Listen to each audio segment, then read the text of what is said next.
We often live our lives thinking that we are at the mercy of our genetics or at the mercy of a medical report. We feel at the mercy of how we feel when we wake up in the morning. But I am here to tell you today that there is a law that is higher. It is higher than the law of sin and death. It is the law of the Spirit of life in Christ Jesus. And today we are going to unlock one specific verse, a verse that many of you know. A verse you may have memorized in Sunday school. But if I am being honest, very few people actually know how to use this verse as a weapon. We are going to look at the book of Isaiah 53:5. This is not just a poem. This is not just a nice sentiment to comfort you. This verse is a legal verdict from the Supreme Court of Heaven. It is the receipt that proves your debt has been paid. And by the end of this video, you are not just going to know this verse. You are going to possess the power within it. You are going to learn how to speak it over your body, over your mind, and over your family. Because the moment you say this verse with revelation, sickness must bow. I know that many of you watching this right now are tired. You are weary. Perhaps you have been praying for a healing for weeks or months or even years. Maybe you are watching this from a hospital bed, or you are sitting in a room filled with medicine bottles, wondering why God seems silent. I want to speak to your heart for a moment. God is not silent, and He has not forgotten you. The pain you feel is real, and the fear you battle is valid, but they do not have the final say. Before we go any deeper into this mystery, I want you to make a declaration of faith right now. I want you to shift your atmosphere. Whatever condition you are facing, ignore the symptoms for just 1 second and go to the comments section and type these words. I am ready to receive my healing today. Do not just think it, type it. Let that be your first act of faith, telling the spiritual realm that you are open, expectant. Now let us journey back in time. We need to go back to the moment where this promise was purchased. You see, healing is not free. It is free for you, but it cost Jesus everything. To understand the power of Isaiah 53:5, we have to look at the cross. The prophet Isaiah saw this hundreds of years before it happened. He saw the Messiah, the Savior, not as a conquering king on a horse. He saw him as a suffering servant. The verse says, but he was pierced for our transgressions. He was crushed for our iniquities. The punishment that brought us peace was on him. And by his wounds we are healed. Listen to the weight of those words. He was pierced. This word pierced is violent. It speaks of the nails in his hands and his feet. It speaks of the spear that was thrust into his side. But why? Why did he have to be pierced? The scripture says it was for our transgression. A transgression is when we know the right thing to do and we choose to do the wrong thing anyway. It is rebellion. It is crossing the line. We have all done it. We have all walked away from God. And the penalty for that rebellion was death. But in that moment on the cross, Jesus stepped in front of you. He took the piercing that you deserved. He took the fatal wound so that you could have eternal life. But it goes deeper. The verse continues and says, he was crushed for our iniquities. I want you to think about the word crushed. It means to be weighed down until something breaks. It brings to mind the image of an olive press where the heavy stone rolls over the olives to squeeze out the oil. This speaks of the mental and emotional anguish Jesus carried. Iniquities are not just the sins we commit. They are the twisted tendencies within us. They are the generational curses, the hidden habits, the things in our bloodline that we cannot seem to shake. Jesus was crushed under the weight of your depression. He was crushed under the weight of your anxiety. He was crushed under the weight of your shame. If you have ever felt like the weight of the world is on your shoulders, if you have ever felt like you are being crushed by life, I have good news for you. You do not have to carry that weight anymore. Jesus already carried it. He allowed himself to be crushed so that you could be made whole. If you believe that he carried your heavy burden, so you do not have to, I want you to type in the comments right now. Type, "Thank you, Jesus." Let us fill the comments with gratitude. When you thank him, you are releasing your burden and handing it back to him. Now let us move to the logic of your healing. The verse says, the punishment that brought us peace was on him. This is the great exchange. In the Hebrew language, the word for peace is shalom. Shalom is a very big word. It does not just mean a quiet room or a lack of war. Shalom means nothing missing, nothing broken, and completely whole. It means health in your body, prosperity in your soul, and stability in your mind. But notice what the verse says. It says, the punishment that brought us this peace was laid on him.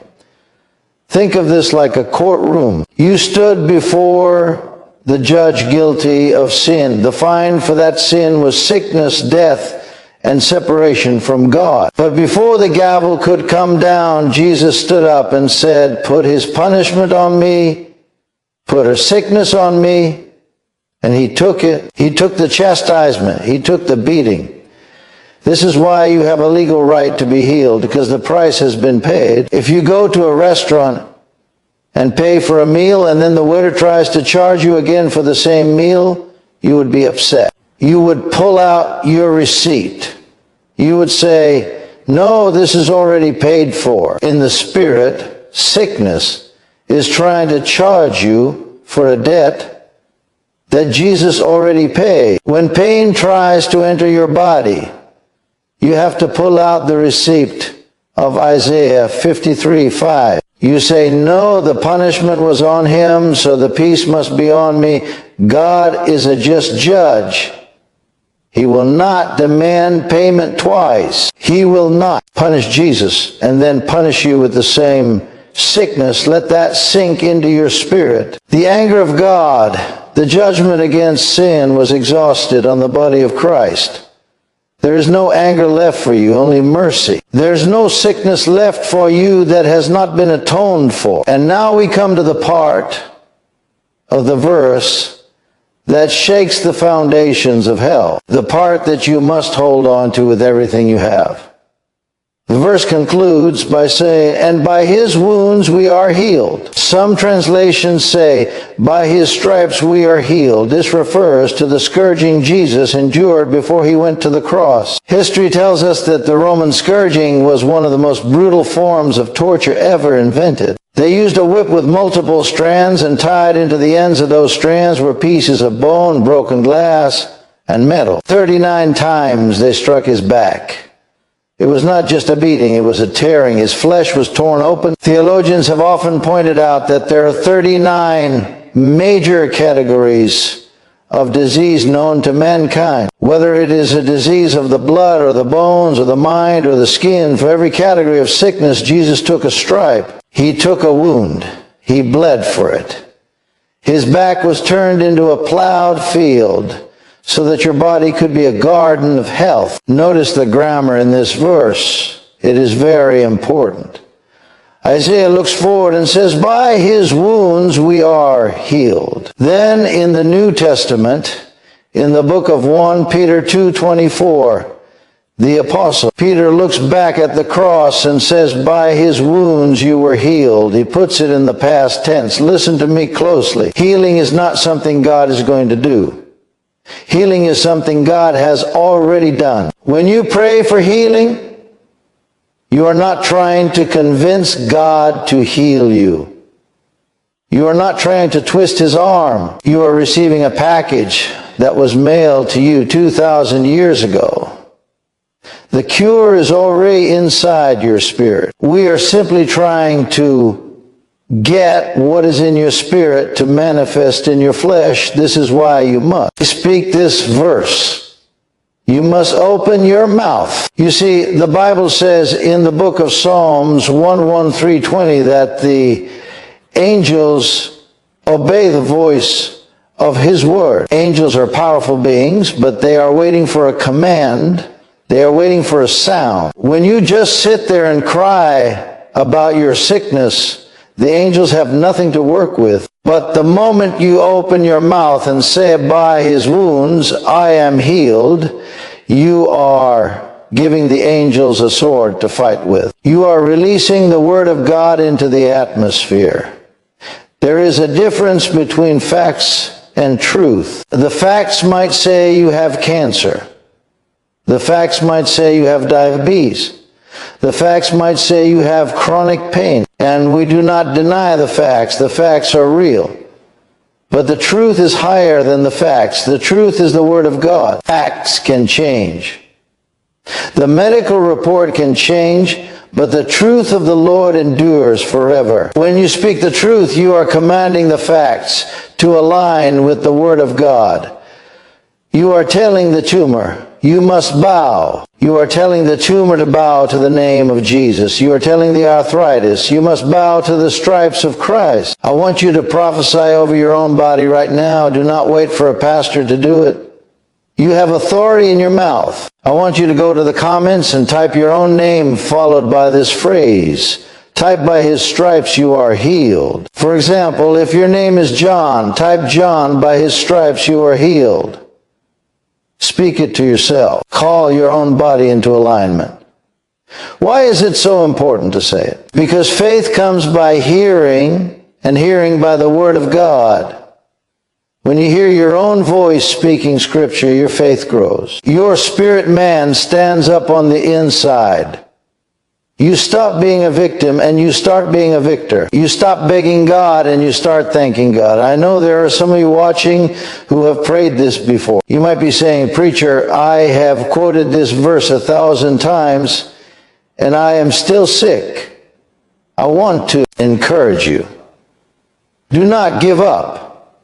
A farmer does not plant a seed and dig it up the next day because he does not see a harvest yet. The seed is working underground. The Word of God is a seed.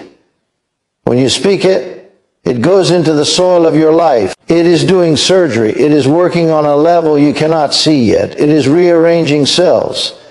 It is driving out darkness. Keep watering that seed with your praise. Keep watering it with your declaration. Your harvest is coming. We are going to enter into a time of prayer.